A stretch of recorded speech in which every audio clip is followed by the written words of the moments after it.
America and its best friend in the Gulf may be in for a difficult breakup. Saudi Arabia's ruling family is rather upset with changes to U.S. foreign policy. Now, the worst-case scenario for Washington just could be a disruption to oil supplies. However, White House officials insist this whole row is all a bunch of hype. But as RT's Gayane Chichakyan explains, they've been wrong before. Saudi Arabia hates the fact that the U.S. didn't bomb Syria. Saudi Arabia did everything possible to make it happen, and it didn't. Saudi Arabia hates Iran and any mentioning of a possible nuclear deal between the U.S. and Iran. Washington and Tehran are far from any deal, really, but even the talk irritates Saudi Arabia. So Saudi Arabia decided to go public with all that irritation. The Saudi Prince Bandar bin Sultan said there will be, quote, a major shift away from the U.S. and that it will affect arms purchases and oil sales. And most recently, citing a protest against the U.S., Saudi Arabia refused a seat at the UN Security Council. So could an ally be turning into a foe? I spoke with Professor Daoud Karalan. The U.S. has invested a lot in the relationship with Saudi Arabia, and now Saudi Arabia is threatening the U.S. I mean, talking oil supplies and all. Where is this alliance going?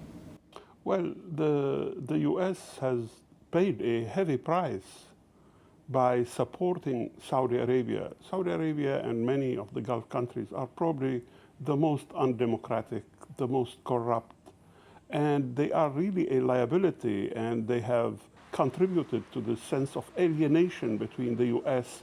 and the Arab world. So for Saudi Arabia, especially Mr. Bandar, to take this position is a little bit astonishing.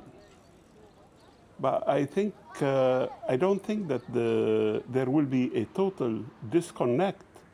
But if there will be one, it will be in the best interest of the U.S. on the whole.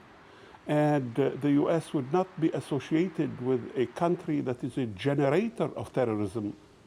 It will not be associated with a leader like Bandar, who is playing a major role in the bloody war going on in Syria and supporting terrorists.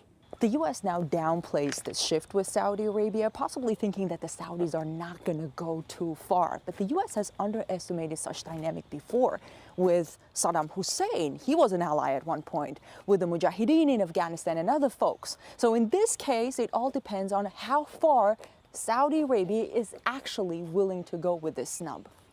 In Virginia, I'm Gayane Chichakyan.